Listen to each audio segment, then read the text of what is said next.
State Senator McMorrow, thank you so much for making time for us. It's great to see you again. Earlier this year, you went viral for hitting back at one of your Republican colleagues after they accused you of wanting to groom and sexualize children. During that experience, were you ever afraid that the extremist rhetoric against you could lead to the kind of violence we're talking about?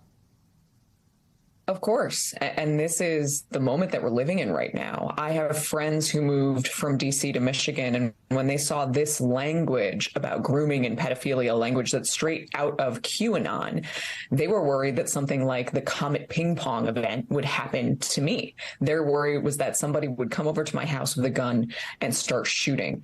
And it has kept going. We have Matt DePerno, who's the Republican candidate for Attorney General, accusing our Attorney General, Dana Nessel, of being a groomer and using this anti-Semitic, hate-filled language, knowing that they are stoking the flames and keeping it going because it's a political strategy that's winning for them. You know, conservatives have also, to a smaller degree, been the subject of attacks. Most recently, a man was arrested outside of Justice Brett Kavanaugh's home after making threats.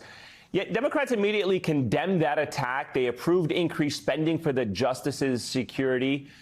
The reaction to it is very different than what we're seeing come out of the Republicans. Why are we not seeing the same kind of united reaction from Republicans and the leadership of the Republican Party following the attack on Paul Pelosi? You know, if I had that answer, I think we'd be in a much better place. But the reality is we have 3 days left to prove them wrong, because whether we know why they're doing it or not, they're doing it. And they're doing it because it's the tone that Donald Trump set, that you have to align yourself with people who are violent, with hate groups, with anti-government extremists, and toying with that ability to carry out violent acts because that's what the base wants. And they're afraid of turning against that base. So we don't fight back with violence. We fight back with votes. And it's really easy to feel like we can't, to feel like it's helpless. They're trying to wear us down until we quit, but we can't quit. Not now when we're so close to Election Day. There was this new Washington Post poll that found 88% of Americans are concerned about politically motivated acts of violence. As you mentioned, with just days to go until an election, what's your reaction to that number? What scares you the most in these final days?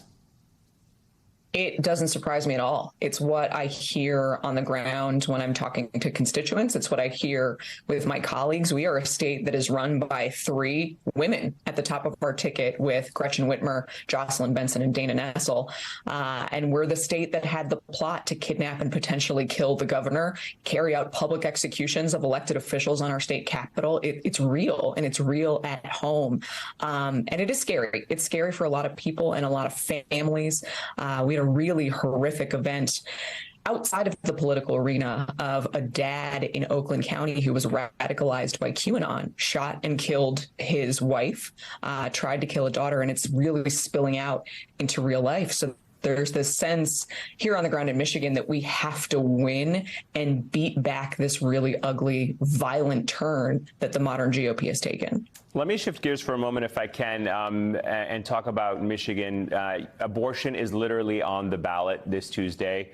Voters will decide whether to codify the right to an abortion into the state's constitution. How do you expect that vote to go? How do you see it playing out right now? You know the lay of the land better than I do. I do, and it has been incredible to see the energy on the ground here maintained. I know that there's a lot of hand-wringing around the country right now about Democrats on this issue, but I know that there are people who are turning out specifically to vote for Prop 3 and then asking who are the candidates that support their will on the ballot. It is really incredible how motivated people are. We know that around 2/3 of Michiganders wanted to keep Roe, didn't want to see it overturned, and there's a sense of excitement, frankly, that we have the ability as a state to put this into our state constitution and protect this right once and for all. This year, Democrats' best chance at flipping a state legislator actually lies in your state, in Michigan. Your party hasn't had a majority in the House since 2010 or in the Senate since 1984. But this year, both are considered toss-ups. What would Democratic control mean for the people of Michigan? It's incredible. I mean, you mentioned it. The state Senate where I serve hasn't been under Democratic control since 1984, which is slightly longer than I've been alive. So there's 40 years of an agenda that we're ready to enact, protecting the right to vote, protecting the LGBTQ community, repealing our 1931 abortion ban, even if this passes in the state constitution, to make sure it's protected in statute as well, fully funding our education. This is the home of Betsy DeVos, so making sure we do not go to a privatized education system and ensure that this is a state that has opportunity for everybody. There's so much good work we can do to keep the state moving forward, and I'm really excited about the possibility. We were saying at the top of the hour, we're less than 72 hours from the closing of the polls. What is your closing message to the voters as we enter the final days of the election? Just keep going. Get off of Twitter, especially right now. Get off of the news. I know that it's really easy just to feel hopeless, but I've been at more than a dozen Canvass kickoffs and events over the past few days, and the energy is really exciting. It's going to make you feel good to get out there and vote, make a few phone calls, volunteer Canvass, and we're going to have so much good work to celebrate after Election Day.